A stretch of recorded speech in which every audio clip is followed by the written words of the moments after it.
So what do you think about training here in Girona?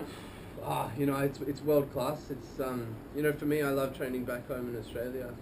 You know, I think because, you know, there's the creature comforts of going back to your house, but, you know, here in Spain, I would say that this is possibly the best training in the world. You know, you've got the coast rides where you're going down to the Costa Brava, which is, you know, people pay a lot of money to come down here and see these beaches every year, and, you know, then we've got these incredible mountains behind us, and, you know, I think there's been a huge pedigree of cyclists that have lived here and trained here forever, and you know, won huge races. And I think, you know, one of the coolest things about living in Girona is there's probably, you know, not at any one time, but I think, you know, across the year there's probably about 30 riders, you know, in the World Tour peloton to train with. So it's you know, it's a great place to, you know, be inspired by other guys, and when you've got weather like this today, which is the normal for Catalonia, but you know, I think it doesn't make it hard to get out of bed to go riding. Yeah, that's true.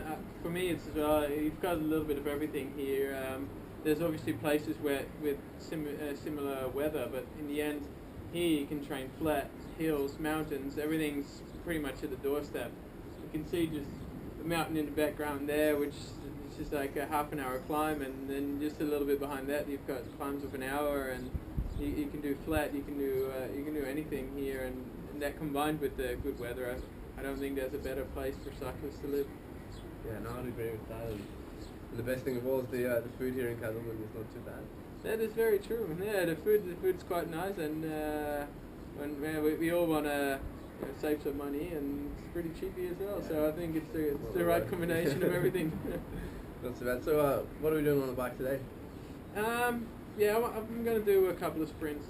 Obviously, it's my last few weeks before the Tour de France. So my big role there is going to be the lead outs again, putting Marcel Kittel in the right position. 200 meters to go. So yeah, I definitely have to train to do that. So I'll do sprints just to make sure that I can do that then. And my last couple of training rides are definitely going to be aimed at improving my sprint speed, and sort of like the bit longer sprints, the endurance sprints, and that's what I'm going to do today as well. What about you? I'll see if I can keep up. Very good. Awesome.